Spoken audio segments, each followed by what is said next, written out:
think in honor of Kathy being here, I'll tell a couple animal stories. But you start by closing your eyes. You have to imagine a place. This is about 80 miles from here, north of Lituya Bay. And imagine that you have been on one of the hardest hikes you've ever taken. And you're coming back to camp, and the surf is on your left side, and the woods is on your right-hand side, and you're stumbling back to camp about this time of night, about this time of year. And you're so tired that all you can do is just sort of put one foot in front of the other, and you can't think about nothing. Well, I was out there, this is my second summer, and what I'm doing is mapping wildlife trails and estimating wildlife populations, because in those days, this is a long time ago, there was a chance out there for a big placer mine that park was very worried about. The park was open to mining in those days. And me and my assistant were charged with putting together a little expedition to try to understand what would happen if those beaches got placer mined. One of the animals that I had keep trying to see was a red fox.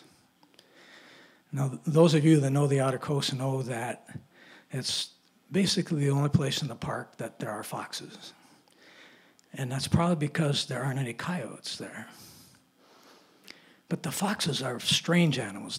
They act like coyotes, and they're big like coyotes, but you almost never see them. You see their tracks, you see their crap, you see what they've been chewing on, but you almost never see them.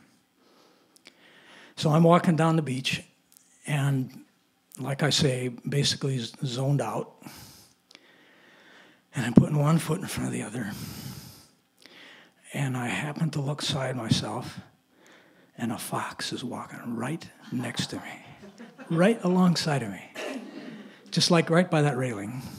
And he's pacing me, and he's looking at me like this, and looking at me like this. It's kind of the Romeo story, that Lou's song kind of reminded me of this. But this fox must have figured out that this honky was no problem, and he could check me out.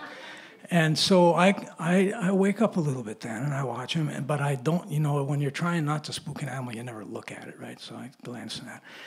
And pretty soon, I got about a mile to go, and this fox is just pacing right alongside of me.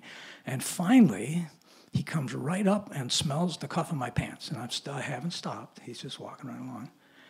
He looks at me, and then he trots up a little bit ahead and stops and looks back at me and walks off in the woods.